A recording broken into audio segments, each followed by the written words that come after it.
Hello my dear students, ಹೇಗಿದ್ದೀರಾ ಎಲ್ಲರೂ? Welcome to Pallavi tutorials. ಮಕ್ಕಳ ಈ ಒಂದು ವಿಡಿಯೋದಲ್ಲಿ first PUC accountancy chapter 4 recording transaction second ಏನಿದೆ ಈ ಚಾಪ್ಟರ್ಗೆ ಸಂಬಂಧಪಟ್ಟಾಗೆ ಈ ಚಾಪ್ಟರಲ್ಲಿ ಕೇಳುವಂತಹ theoretical questions, important questions with ಆನ್ಸರ್ಸ್ನ ಹೇಳ್ತಾ ಇದ್ದೀನಿ. ಸೊ ಆಲ್ರೆಡಿ ನಿಮಗೆ ಚಾಪ್ಟರ್ 3 ವರೆಗೂ ಚಾಪ್ಟರ್ 1 ಇಂಟ್ರೊಡಕ್ಷನ್ ಟು ಅಕೌಂಟಿಂಗ್ ಆಗಿರ್ಬೋದು, chapter 2 theory base of accounting ಆಗಿರ್ಬೋದು. ಈ ಎರಡು ಚಾಪ್ಟರು ಕೂಡ ಫುಲ್ಲಿ ಥಿಯರಿ ಓರಿಯೆಂಟೆಡ್ ಆಗಿರೋದ್ರಿಂದ ಇದರಲ್ಲಿ ಥಿಯರಿ ಕಾನ್ಸೆಪ್ಟ್ಸ್ಗಳನ್ನ ಕರೆಕ್ಟಾಗಿ ಪರ್ಫೆಕ್ಟಾಗಿ ಎಲ್ಲವೂ ನೋಡ್ಕೊಳ್ಬೇಕಾಗತ್ತೆ. ಚಾಪ್ಟರ್ 3 ಇಂದ ನಿಮಗೆ ಪ್ರಾಬ್ಲಮ್ಸು ಸ್ಟಾರ್ಟ್ ಆಗೋದ್ರಿಂದ ಕೆಲವೊಂದು ಇಂಪಾರ್ಟೆಂಟ್ ಥಿಯರಿ ಕಾನ್ಸೆಪ್ಟ್ಸ್ಗಳನ್ನು ನೋಡ್ಕೊಳ್ಬೇಕು. ಹಾಗಾಗಿ ರೆಕಾರ್ಡಿಂಗ್ ಟ್ರಾನ್ಸಾಕ್ಷನ್ ಸೆಕೆಂಡ್ ಚಾಪ್ಟರ್ 4 ಏನಿದೆ ಈ ಚಾಪ್ಟರಲ್ಲಿ ಕೇಳುವಂತಹ ಇಂಪಾರ್ಟೆಂಟ್ ಥಿಯರಿ ಕ್ವಶನ್ಸ್ನ ಇಲ್ಲಿ ಅಪ್ಲೋಡ್ ಮಾಡಿದ್ದೀನಿ. ಸೊ ಇದಿಷ್ಟು ಕ್ವಶನ್ಸ್ಗೆ ನೀವು ಪ್ರಿಪೇರ್ ಆಗಬೇಕು. ಇದು ನಿಮ್ಮ ಎಕ್ಸಾಮ್ ಪಾಯಿಂಟ್ ಆಫ್ ವ್ಯೂವಿಂದ ತುಂಬಾ ಇಂಪಾರ್ಟೆಂಟ್ ಆಗಿರುತ್ತೆ. ಓಕೆನಾ?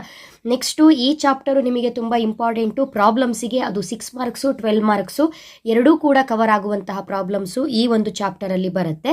ಹಾಗಾಗಿ ನೀವು ಥಿಯರಿ ಕ್ವಶನ್ಸ್ ಅಂತ ಬಂದಾಗ ಫಸ್ಟ್ ಚಾಪ್ಟರು ಸೆಕೆಂಡ್ ಚಾಪ್ಟರ್ನ ಕರೆಕ್ಟಾಗಿ ನೋಡ್ಕೊಳ್ಳಿ. ಫುಲ್ ಥಿಯರಿ ಟಾಪಿಕ್ಸ್ಗಳನ್ನ ಕವರ್ ಮಾಡ್ಕೊಳ್ಬೇಕು.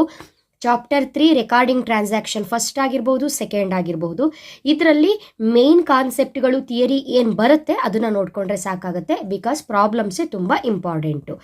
ಆದರೆ ನೀವಿಲ್ಲಿ ಯಾಕೆ ನೋಡ್ಕೊಳ್ಬೇಕು ಅನ್ನೋದು ನಿಮಗೆ ಗೊತ್ತಾಗಬೇಕು. ಇವಾಗ ಎಕ್ಸಾಮ್ ಪ್ಯಾಟ್ರನ್ ಹೇಗಿದೆ, first 20 questions, choose the correct answer ಆಗಿರ್ಬೋದು, fill in the blanks, match the following, then 1 word answers ಇರುತ್ತಲ್ವಾ. ಇದರಲ್ಲಿ ಆನ್ಸರ್ಸ್ನ ಕ್ವಶನಲ್ಲೇ ಕೊಟ್ಟಿದ್ರು ಕೂಡ ಈಗ ಚೂಸ್ ದ ಕರೆಕ್ಟ್ ಆನ್ಸರ್ಗೆ 4 ಆಪ್ಷನ್ ಇರುತ್ತೆ. ರೈಟ್ ಆನ್ಸರ್ನ ಸೆಲೆಕ್ಟ್ ಮಾಡಿ ಬರಿಬೇಕು. ಫಿಲ್ ಇನ್ ದ ಬ್ಲ್ಯಾಂಕ್ಸಿಗೂ ಕೂಡ ಬ್ರಾಕೆಟಲ್ಲಿ ಆನ್ಸರ್ಸ್ ಇರುತ್ತೆ. ಕರೆಕ್ಟಾಗಿ ನೋಡಿ ಯಾವುದು ಅಂತ ಡ್ಯಾಶನ್ನು ಫಿಲಪ್ ಮಾಡಬೇಕು. ಮ್ಯಾಥ್ ದ ಫಾಲೋಯಿಂಗಿಗೂ ಕೂಡ ಸೆಕ್ಷನ್ B ಯಲ್ಲಿ ಏನಿದೆ ಕರೆಕ್ಟ್ ಆಗಿರೋ ಆನ್ಸರ್ನ ಮ್ಯಾಚ್ ಮಾಡಿ ಬರೀಬೇಕು.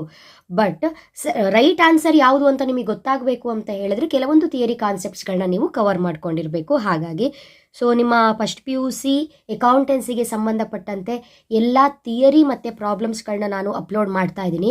ಸೊ ಇವಾಗ ಜರ್ನಲ್ ಎಂಟ್ರೀಸ್ ಏನಿದೆ ಅಲ್ಲಿಗೆ ಪ್ರಾಬ್ಲಮ್ಸ್ನ ಮಾಡಿ ಅಪ್ಲೋಡ್ ಮಾಡಿ ನಿಲ್ಲಿಸಿದ್ದೀನಿ. ನೆಕ್ಸ್ಟು ನಿಮಗೆ purchase book, purchase return, sales book, sales return, ಅದ್ರ ಜೊತೆಗೆ ಪೆಟಿ ಕ್ಯಾಶ್ ಬುಕ್ಕು ಎಲ್ಲವೂ ಒಂದ್ಸಲ 2023-24 ಬ್ಯಾಚಿಗೆ ಮಾಡಿ ಅಪ್ಲೋಡ್ ಮಾಡಿ ಆಗಿದೆ. ಓಲ್ಡ್ ವೀಡಿಯೋಸ್ನ ನೀವು ವಾಚ್ ಮಾಡ್ತಾ ಇರಬಹುದು. ಈ ವರ್ಷದ ಸ್ಟೂಡೆಂಟ್ಸಿಗೆ ಇನ್ನೂ ಹೊಸದಾಗಿ ಯಾವುದೇ ರೀತಿಯ ಪರ್ಚೇಸ್ ಬುಕ್ ಅಥವಾ ಸಬ್ಸಿಡಿಯರಿ ಬುಕ್ಸ್ ಆಗಿರ್ಬೋದು, trial balance, petty cash book ಈ ರೀತಿಯಾಗಿ ಅಪ್ಲೋಡ್ ಮಾಡಿಲ್ಲ. ನಾನು ಸದ್ಯದಲ್ಲೇ ಅಪ್ಲೋಡ್ ಮಾಡ್ತೀನಿ. ಓಕೆನಾ ಮಕ್ಕಳೇ? ಇಲ್ಲಿ choose the correct answer, important topics. When A firm maintain A cash book it need not maintain ಅಂತ ಇದೆ. ಒಂದು ಫರ್ಮು ಕ್ಯಾಶ್ ಬುಕ್ನ ಮೇಂಟೈನ್ ಮಾಡ್ತಾ ಇದೆ ಅಂತ ಹೇಳಿದರೆ ಯಾವುದು ಅವಶ್ಯಕತೆ ಇಲ್ಲ ಕೇಳಿದರೆ bank and cash account in the ledger ಅಂತ answer. Next double column cash book records. Double column cash book prepare ಮಾಡ್ತೀವಲ್ಲ ನಾವು, ಕ್ಯಾಶ್ ಬುಕ್ಕಲ್ಲಿ ಟೋಟಲ್ ಆಗಿ 3 ಟೈಪ್ಸ್ ಬರುತ್ತೆ. Simple cash book, double column cash book, triple cash book ಅಂತ ಬರುತ್ತೆ. Here simple cash book ಅಂತ ಹೇಳಿದ್ರೆ ಓನ್ಲಿ ಕ್ಯಾಶ್ ರಿಲೇಟೆಡ್ ಟ್ರಾನ್ಸಾಕ್ಷನ್ಸ್ಗಳನ್ನು ಎಂಟ್ರಿ ಮಾಡುವಂಥದ್ದು. ಡಬಲ್ ಕಾಲಮ್ ಕ್ಯಾಶ್ ಬುಕ್ ಅಂತ ಹೇಳಿದರೆ ಒಂದು ಬಿಸ್ನೆಸ್ ಅಂದ್ರ ಮೇಲೆ ಕ್ಯಾಶ್ ಟ್ರಾನ್ಸಾಕ್ಷನ್ಸು ಇರುತ್ತೆ, ಬ್ಯಾಂಕ್ ಟ್ರಾನ್ಸಾಕ್ಷನ್ಸು ಇರುತ್ತೆ.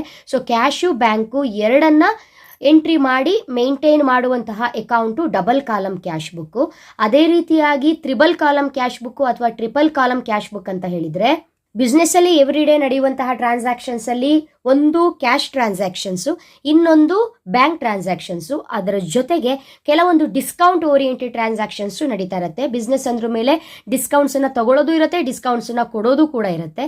ಹಾಗಾಗಿ ಯಾವುದನ್ನ ಕೇಳ್ತಾರೆ ಅಂತ ನೋಡಿಕೊಂಡು ಕರೆಕ್ಟಾಗಿ ಆನ್ಸರ್ನ ಟಿಕ್ ಮಾಡಬೇಕು. ಇಲ್ಲಿ ಡಬಲ್ ಕಾಲಮ್ ಕ್ಯಾಶ್ ಬುಕ್ ಕೇಳಿದ್ದಾರೆ. Here double column cash book ಅಂತ ಹೇಳಿದಾಗ ಕ್ಯಾಶ್ ಆ್ಯಂಡ್ ಬ್ಯಾಂಕ್ ಟ್ರಾನ್ಸಾಕ್ಷನ್ಸು ಬರುತ್ತೆ. Next one the balance on the debit side of the bank column in the cash book indicates ಅಂತ ಇದೆ. So ಇವಾಗ ನೀವೇನು ಮಾಡಿ ಅಂತ ಹೇಳಿದ್ರೆ ಡಬಲ್ ಕಾಲಮ್ ಕ್ಯಾಶ್ ಬುಕ್ ಹೇಗೆ ಬರುತ್ತೆ ಅನ್ನೋದನ್ನ ನೀವು ಕರೆಕ್ಟಾಗಿ ನಿಮ್ಮ ಒಂದು ಡೆಬಿಟ್ ಸೈಡ್ ಏನು ಬರುತ್ತೆ, ಕ್ರೆಡಿಟ್ ಸೈಡ್ ಏನು ಬರುತ್ತೆ ಅನ್ನೋದನ್ನ ಅಸ್ಯೂಮ್ ಮಾಡ್ಕೊಳ್ಳಿ. ಅಥವಾ ಕಾಮನ್ ಆಗಿ ಲೆಫ್ಟ್ ಸೈಡು ರೈಟ್ ಸೈಡು ಏನು ಬರುತ್ತೆ ಅನ್ನೋದು ನಿಮಗೆ ಡೆಬಿಟು ಕ್ರೆಡಿಟು ಈ ರೀತಿ ಗೊತ್ತಿರುತ್ತೆ. ಸೊ ಇಲ್ಲಿವಾಗ the balance on the debit side of the bank column ಅಂತ ಹೇಳಿದ್ರೆ ಡೆಬಿಟ್ ಸೈಡ್ ಅಂತ ಹೇಳಿದ್ರೆ ನಿಮಗೆ ಈ ಸೈಡ್ ಆಯ್ತಲ್ಲ. ಇಲ್ಲಿ ನೀವೇನು ಮಾಡ್ತೀರಿ, ಕ್ಯಾಶು ಬ್ಯಾಂಕು ಅಂತ 2 ಕಾಲಮ್ ಓಪನ್ ಮಾಡ್ಕೊಂಡಿರ್ತೀರಿ. ನೀವೇನಾದರೂ ಬ್ಯಾಂಕ್ ಕಾಲಮಲ್ಲಿ ಅಮೌಂಟನ್ನ ಎಂಟ್ರಿ ಮಾಡ್ತೀರಿ ಅಂತ ಹೇಳಿದ್ರೆ ನಿಮಗೆ ಕ್ವಶನಲ್ಲಿ ಅವ್ರು ಏನು ಟ್ರಾನ್ಸಾಕ್ಷನ್ ಕೊಟ್ಟಿರ್ತಾರೆ ಅಂತ ಹೇಳಿದ್ರೆ ಕ್ಯಾಶ್ ಎಟ್ ಬ್ಯಾಂಕ್ ಅಂತ ಕೊಟ್ಟಿರ್ತಾರೆ. ಕ್ಯಾಶ್ ಇನ್ ಹ್ಯಾಂಡ್ ಅಂತ ಕೊಟ್ಟಿದ್ರೆ ನೀವು ಕ್ಯಾಶ್ ಕಾಲಮಲ್ಲಿ ಎಂಟ್ರಿ ಅಮೌಂಟನ್ನು ಬರೀತೀರಿ ಮಕ್ಕಳೇ. ಅದೇ ಕ್ಯಾಶ್ ಎಟ್ ಬ್ಯಾಂಕ್ ಅಂತ ಕೊಟ್ಟರೆ ಬ್ಯಾಂಕ್ ಕಾಲಮಲ್ಲಿ ಅಮೌಂಟನ್ನು ಬರೀತೀರಿ. ಸೊ ಅದನ್ನೇ ಅವರು ಉಲ್ಟಾ ಮಾಡಿ ಕೇಳಿದ್ದಾರೆ. ಬ್ಯಾಂಕ್ ಕಾಲಮಲ್ಲಿ ನೀವು ಅಮೌಂಟನ್ನ ಎಂಟ್ರಿ ಮಾಡ್ತೀರಿ ಅನ್ನೋದಾದರೆ ಏನಂತ ಕೊಟ್ಟಿದ್ರೆ ಎಂಟ್ರಿ ಮಾಡ್ತೀರಿ ಅಂತ ಹೇಳಿದ್ರೆ that is cash at bank. Next cash book is ಅಂತ ಕೊಟ್ಟಿದ್ದಾರೆ. ಕ್ಯಾಶ್ ಬುಕ್ಕಿನ ಮೀನಿಂಗ್ ಗೊತ್ತಿದ್ರಾಯ್ತು, subsidiary, journal and ledger. Next question, credit balance of account in cash book shows ಅಂತ ಇದೆ overdraft. Credit balance of account in cash book shows overdraft. Next one, the term impressed system is used in relation to ಅಂತ ಇದೆ. So ನಾವು petty cash ಬುಕ್ಕನ್ನು prepare ಮಾಡ್ತೀವಲ್ವಾ, 2 ಟೈಪ್ಸಲ್ಲಿ ನಾವು prepare ಮಾಡ್ತೀವಿ. ಒಂದು ಸಿಂಪಲ್ ಪೆಟಿ ಕ್ಯಾಶ್ ಬುಕ್ಕು, ಇನ್ನೊಂದು ಅಂಡರ್ ಇಂಪ್ರೆಸ್ಡ್ ಸಿಸ್ಟಮ್ ನಾವು ಪೆಟಿ ಕ್ಯಾಶ್ ಬುಕ್ನ ಪ್ರಿಪೇರ್ ಮಾಡ್ತೀವಿ. ಫಸ್ಟ್ PUC ಸ್ಟೂಡೆಂಟ್ಸ್ ನೀವು ಎಕ್ಸಾಮ್ ಓರಿಯೆಂಟೆಡಿಂದ ಇಂಪ್ರೆಸ್ಡ್ ಸಿಸ್ಟಮನ್ನೇ ಫಾಲೋ ಮಾಡ್ತೀರಿ. ಅವ್ರೇನು ಕೇಳಿದ್ದಾರೆ ಅಂತ ಹೇಳಿದ್ರೆ, ದ ಟರ್ಮ್ ಇಂಪ್ರೆಸ್ಡ್ ಸಿಸ್ಟಮ್, ಈ ಇಂಪ್ರೆಸ್ ಸಿಸ್ಟಮ್ ಅನ್ನುವಂಥ ಒಂದು ಟರ್ಮು ಯಾವ ಒಂದು ಬುಕ್ಕನ್ನು ಪ್ರಿಪೇರ್ ಮಾಡುವಾಗ ನೀವು ಕೇಳಿರ್ತೀರಿ ಅಂತ ಹೇಳಿದ್ರೆ ಅದು ಪರ್ಚೇಸ್ ಬುಕ್ ಅಲ್ಲ, ಸೇಲ್ಸ್ ಬುಕ್ ಅಲ್ಲ, ಕ್ಯಾಶ್ ಬುಕ್ ಅಲ್ಲ, ಪೆಟಿ ಕ್ಯಾಶ್ ಬುಕ್. ಹಾಗಾಗಿ answer petty cash book. Purchase book is maintain to record. ನಾವು ಪರ್ಚೇಸ್ ಬುಕ್ಕನ್ನು ಯಾಕೆ ಪ್ರಿಪೇರ್ ಮಾಡ್ತೀವಿ ಅಂತ ಹೇಳಿದರೆ all credit purchases of goods ಅಂತ ಅರ್ಥ. ಇಲ್ಲಿ ಆನ್ಸರು ಇದೇ ಆಗುತ್ತೆ. ಯಾಕಂತ ಹೇಳಿದ್ರೆ ನಮಗೆ ಕಾಮನ್ ಒಂದು ರೂಲ್ಸ್ ಗೊತ್ತಿರಬೇಕು. ನಾವು ಸಬ್ಸಿಡಿಯರಿ ಬುಕ್ಸನ್ನ ಪ್ರಿಪೇರ್ ಮಾಡೋ ರೀಸನ್ ಏನು ಅಂತ ಹೇಳಿದ್ರೆ, ಬಿಸ್ನೆಸ್ ಅಂದ್ರ ಮೇಲೆ ಪರ್ಚೇಸು ಇರುತ್ತೆ, ಸೇಲ್ಸ್ ಇರುತ್ತೆ, ಪರ್ಚೇಸ್ ರಿಟರ್ನ್ ಇರುತ್ತೆ, ಸೇಲ್ಸ್ ರಿಟರ್ನ್ ಇರುತ್ತೆ. ಈ ಎಲ್ಲ ಟ್ರಾನ್ಸಾಕ್ಷನ್ಸ್ಗಳನ್ನು ಒಟ್ಟಿಗೆ ಒಂದರಲ್ಲೇ ಬರೆದ್ಬಿಟ್ರೆ ಕನ್ಫ್ಯೂಷನ್ ಆಗುತ್ತೆ ಅಥವಾ ನೋಡಲಿಕ್ಕೂ ಚೆನ್ನಾಗಿರಲ್ಲ. ಅದೇ ಪರ್ಚೇಸ್ ಆದರೆ ಪರ್ಚೇಸ್ ಬುಕ್ಕಲ್ಲಿ, ಸೇಲ್ಸ್ ಆದರೆ ಸೇಲ್ಸ್ ಬುಕ್ಕಲ್ಲಿ, ಪರ್ಚೇಸ್ ರಿಟರ್ನ್ ಆದರೆ ಪರ್ಚೇಸ್ ರಿಟರ್ನ್ ಬುಕ್ಕಲ್ಲಿ, ಸೇಲ್ಸ್ ರಿಟರ್ನ್ ಆದರೆ ಸೇಲ್ಸ್ ರಿಟರ್ನ್ ಬುಕ್ಕಲ್ಲೇ ಸಪ್ರೇಟಾಗಿ ಬರೆಯೋದ್ರಿಂದ ನೋಡಲಿಕ್ಕೂ ಚೆನ್ನಾಗಿರುತ್ತೆ, ಕರೆಕ್ಟಾಗಿ ನಮಗೆ ಅರ್ಥ ಆಗುತ್ತೆ. ಅವ್ರು ಇಲ್ಲಿ ಏನು ಕ್ವಶನ್ ಕೇಳಿದ್ದಾರೆ ಅಂತ ಹೇಳಿದ್ರೆ, ಪರ್ಚೇಸ್ ಬುಕ್ಕನ್ನ ನಾವು ಯಾಕೆ ಮೇಂಟೈನ್ ಮಾಡ್ತೀವಿ ಅಂತ ಹೇಳಿದ್ರೆ, ಏನು ರೆಕಾರ್ಡ್ ಮಾಡಲಿಕ್ಕೆ ನಾವು ಪರ್ಚೇಸ್ ಬುಕ್ಕನ್ನ ಮೇಂಟೈನ್ ಮಾಡ್ತೀವಿ ಅಂತ ಹೇಳಿದ್ರೆ ಓನ್ಲಿ ಕ್ರೆಡಿಟ್ ಪರ್ಚೇಸ್. ಇದು ನಿಮಗೆ ಗೊತ್ತಿರಬೇಕು. ಯಾಕಂತ ಹೇಳಿದ್ರೆ ನಾವು ಯಾವುದೇ ಅಸೆಟ್ಟನ್ನ ಪರ್ಚೇಸ್ ಮಾಡಿದರೆ ಪರ್ಚೇಸ್ ಬುಕ್ಕಲ್ಲಿ ಎಂಟ್ರಿ ಮಾಡಲ್ಲ. ಅಸೆಟ್ಸನ್ನ ಪರ್ಚೇಸ್ ಮಾಡಿರುವ ಎಂಟ್ರಿಗಳೆಲ್ಲ ಕ್ಯಾಶ್ ಬುಕ್ಕಿಗೆ ಹೋಗುತ್ತೆ. ಹಾಗಾಗಿ ಇದು ಫಸ್ಟು ರೂಲು ಪರ್ಚೇಸ್ ಬುಕ್ಕಿಂದು. ಸೆಕೆಂಡ್ ರೂಲ್ ಏನು ಅಂತ ಹೇಳಿದ್ರೆ, ಕ್ಯಾಶ್ ಪರ್ಚೇಸಸ್ಸನ್ನು ನಾವು ಎಂಟ್ರಿ ಮಾಡೋದಿಲ್ಲ.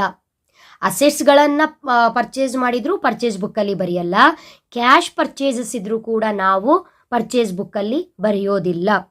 ನಾವು ಎಂಟ್ರಿ ಕೊಡುವಂಥದ್ದು ಓನ್ಲಿ ಗೂಡ್ಸನ್ನ ಪರ್ಚೇಸ್ ಮಾಡಿದ್ದು, ಅದು ಕೂಡ ಕ್ರೆಡಿಟಲ್ಲಿ ಪರ್ಚೇಸ್ ಮಾಡಿದರೆ ಮಾತ್ರ. ಹಾಗಾಗಿ all credit purchases of goods ಅನ್ನೋದು ಇದಕ್ಕೆ ಆನ್ಸರ್ ಆಗಿರುತ್ತೆ. Next one, goods purchased on cash or recorded in the. Next ಆ ಕಾನ್ಸೆಪ್ಟು ಕಂಟಿನ್ಯೂ ಆಗಿದೆ ನೋಡಿ. ಗೂಡ್ಸ್ ಪರ್ಚೇಸ್ಡ್ ಆನ್ ಕ್ಯಾಶ್, ಈ ಹಿಂದೆ ಹೇಳಿದೆ ನಾನು ಗೂಡ್ಸನ್ನ ಪರ್ಚೇಸ್ ಮಾಡಿದ ಮಾತ್ರ ಪರ್ಚೇಸ್ ಬುಕ್ಕಲ್ಲಿ ಎಂಟ್ರಿ ಮಾಡ್ತೀವಿ. ಅಸೆಟ್ಸ್ ಆಗಿರಬಹುದು ಅಥವಾ ಕ್ಯಾಶ್ ಕೊಟ್ಟು ನಾವೇನೇ ಪರ್ಚೇಸ್ ಮಾಡಿದ್ರು ಅದರಲ್ಲಿ ಬರೆಯಲ್ಲ ಅಂತ ಹೇಳಿದೆ.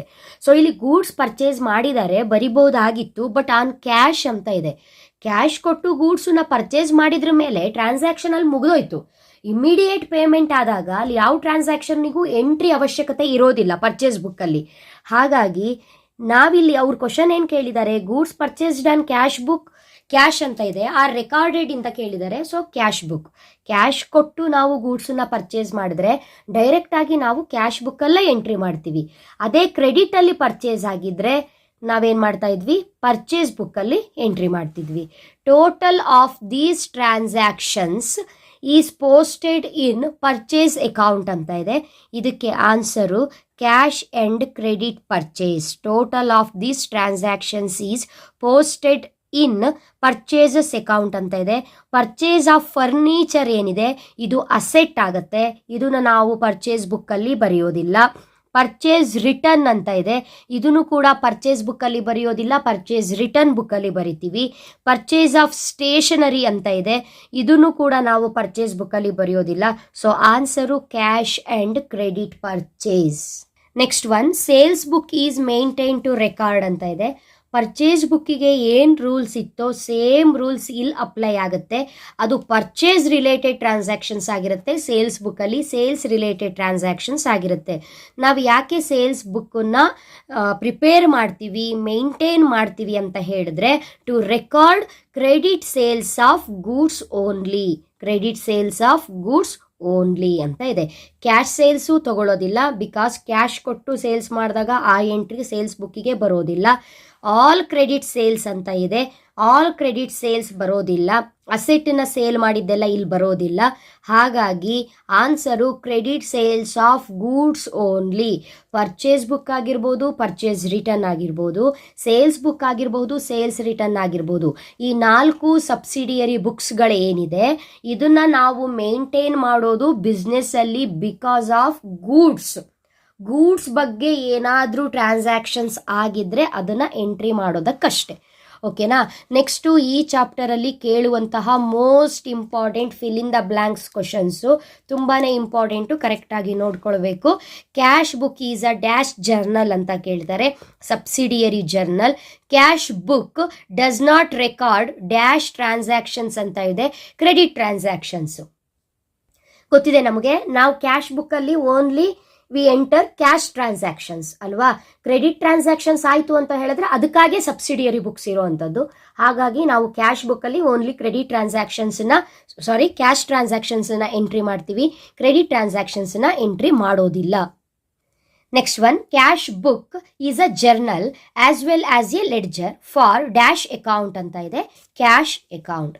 Credit balance shown by a bank column in cash book is dash overdraft. Cash book maintained to record small expenses is called petty cash book. The amount paid to petty cashier in the beginning of a period is known as dash amount, impressed amount. Petty cash book ಮಾಡುವಾಗ ಹೇಳಿರ್ತೀನಿ, petty cash ಬುಕ್ಕನ್ನು prepare ಮಾಡೋಕ್ಕಿಂತ ಮುಂಚೆ account officer ಅಥವಾ ಒಂದು ಕಂಪನಿಯಲ್ಲಿ ಇರುವಂತಹ petty cashier ಏನಿರ್ತಾನೆ ಅವನು ಸ್ಟಾರ್ಟಿಂಗಲ್ಲಿ ಒಂದಿಷ್ಟು ಅಮೌಂಟನ್ನು ಏನು ಮಾಡಿರ್ತಾನೆ, ಬಿಗಿನಿಂಗಲ್ಲೇ ಕೊಟ್ಟಿರ್ತಾರೆ. ಓಕೆನಾ.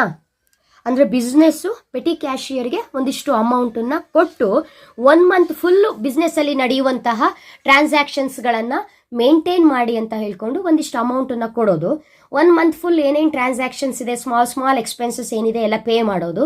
ಫೈನಲ್ ಆಗಿ ಅವ್ರು ಕೊಟ್ಟಿರೋ ಅಮೌಂಟಲ್ಲಿ ಎಷ್ಟು ಖರ್ಚಾಗಿದೆ ಅದು ಕರೆಕ್ಟಾಗಿ ಲೆಕ್ಕವನ್ನು ಬರೆದು ರಿಮೈನಿಂಗ್ ಅಮೌಂಟ್ ಉಳಿತು ಅಂತ ಹೇಳಿದ್ರೆ ಇಷ್ಟು ಉಳಿದಿದೆ ಅನ್ನೋದನ್ನು ಅವರಿಗೆ ಶೋ ಮಾಡಿದರೆ ಆಯಿತು ಅಷ್ಟೇ. Next, in journal proper only dash discount is recorded cash. Assets sold on credit are entered in dash journal proper. In purchase book, goods purchased on dash are recorded credit. Next ಈ ಚಾಪ್ಟರ್ಲಿ ಕೇಳುವಂತಹ most important topics ಅದು match the ಫಾಲೋಯಿಂಗಿಗೆ ಏನೇನು ಕೇಳ್ಬೋದು ಅಂತ ಹೇಳಿ. Purchase book ಅಂತ ಕೇಳ್ಬೋದು. Purchase book is one of the subsidiary book, ಹಾಗಾಗಿ ಆನ್ಸರು ಸಬ್ಸಿಡಿಯರಿ ಬುಕ್ ಆಗುತ್ತೆ. ಓಪನಿಂಗ್ ಎಂಟ್ರಿ ಅಂತ ಇದೆ, ಓಪನಿಂಗ್ ಎಂಟ್ರಿ ಅಂತ ಹೇಳಿದ್ರೆ ಜರ್ನಲ್ ಪ್ರಾಪರ್. ಸೇಲ್ಸ್ ಬುಕ್ ಅಂತ ಹೇಳಿದ್ರೆ to record all credit sales of goods. Double column cash book ಅಂತ ಹೇಳಿದ್ರೆ to record both cash and bank transactions. Petty cash book ಅಂತ ಹೇಳಿದ್ರೆ to record all small expenses. ಇದು ಗೊತ್ತಿರಬೇಕು ನಿಮಗೆ. ಸೇಲ್ಸ್ ಬುಕ್ ಅಂತ ಹೇಳಿದ್ರೆ ಕ್ರೆಡಿಟ್ ಅಲ್ಲಿ ಗೂಡ್ಸ್ ಸೇಲ್ ಮಾಡಿದ್ರಷ್ಟೇ ಎಂಟ್ರಿ ಮಾಡ್ತೀವಿ. ಪರ್ಚೇಸ್ ಬುಕ್ ಅಂತ ಹೇಳಿದ್ರೆ ಕ್ರೆಡಿಟ್ ಅಲ್ಲಿ ಪರ್ಚೇಸ್ ಮಾಡಿರೋ ಗೂಡ್ಸ್ ಇದ್ದು ಟ್ರಾನ್ಸಾಕ್ಷನ್ ಮಾತ್ರ ಎಂಟ್ರಿ ಮಾಡ್ತೀವಿ. ಪೆಟಿ ಕ್ಯಾಶ್ ಬುಕ್ ಅಂತ ಹೇಳಿದ್ರೆ ಸ್ಮಾಲ್ ಎಕ್ಸ್ಪೆನ್ಸಸ್ಗಳನ್ನ ಮಾತ್ರ ಎಂಟ್ರಿ ಮಾಡ್ತೀವಿ. ಸಿಂಪಲ್ ಕ್ಯಾಶ್ ಬುಕ್ ಅಂತ ಹೇಳಿದ್ರೆ ಓನ್ಲಿ ಕ್ಯಾಶ್ ಟ್ರಾನ್ಸಾಕ್ಷನ್ಸ್ ಮಾತ್ರ ಎಂಟ್ರಿ ಮಾಡ್ತೀವಿ. ಡಬಲ್ ಕಾಲಮ್ ಕ್ಯಾಶ್ ಬುಕ್ ಅಂತ ಹೇಳಿದ್ರೆ ಕ್ಯಾಶು ಮತ್ತು ಬ್ಯಾಂಕು ಎರಡೂ ಟ್ರಾನ್ಸಾಕ್ಷನ್ಸ್ಗಳನ್ನು ಕೂಡ ಎಂಟ್ರಿ ಮಾಡ್ತೀವಿ. ನೆಕ್ಸ್ಟು ಈ ಚಾಪ್ಟರ್ಲಿ ಕೇಳುವಂತಹ 1 ಮಾರ್ಕಿನ important questions, very important topic, ಕರೆಕ್ಟಾಗಿ ನೋಡ್ಕೊಳ್ಳಿ. ವಾಟ್ ಈಸ್ ಕ್ಯಾಶ್ ಬುಕ್ ಅಂತ ಕೇಳ್ಬೋದು. Cash book is a subsidiary book in which all cash receipts and cash payments are recorded ಅಂತ ಬರೀಬೇಕು. Name any one type of subsidiary book ಅಂತ ಕೇಳಿದರೆ ಯಾವುದಾದ್ರೂ ಬರೀಬಹುದು. Purchase book, purchase return, sales book, sales return ಯಾವುದಾದ್ರೂ ಒಂದನ್ನು ಬರೀರಿ. What type of transaction is recorded in the purchase book ಅಂತ ಕೇಳಿದರೆ, ಸೊ ಇದು ನಿಮಗೆ ಮೀನಿಂಗ್ ಗೊತ್ತಿರಲೇಬೇಕು. ಪರ್ಚೇಸ್ ಬುಕ್ ಅಂತ ಹೇಳಿದ್ರೆ all credit purchase of goods. ಅದೇ ಸೇಲ್ಸ್ ಬುಕ್ ಅಂತ ಬಂದಾಗ all credit sales of goods, ನೆನಪಿರಲಿ. Name any one type of transaction recorded in the journal proper ಅಂತ ಹೇಳಿದ್ರೆ adjusting entry. State any one type of discount ಅಂತ ಹೇಳಿದ್ರೆ trade discount. Name any one type of cash book ಅಂತ ಹೇಳಿದ್ರೆ simple cash book or double column cash book, ಯಾವ್ದು ಬೇಕಾದರೂ ಬರೀಬಹುದು. So ಇದಿಷ್ಟು ಕೂಡ ಈ ಚಾಪ್ಟರಲ್ಲಿ ಬರುವಂತಹ most important theory questions. Next ವಿಡಿಯೋದಲ್ಲಿ ಮತ್ತೆ ಸಿಗ್ತೀನಿ. ಅಲ್ಲಿವರೆಗೂ ಚೆನ್ನಾಗಿ ಓದ್ಕೊಳ್ಳಿ. Thank you. All the best.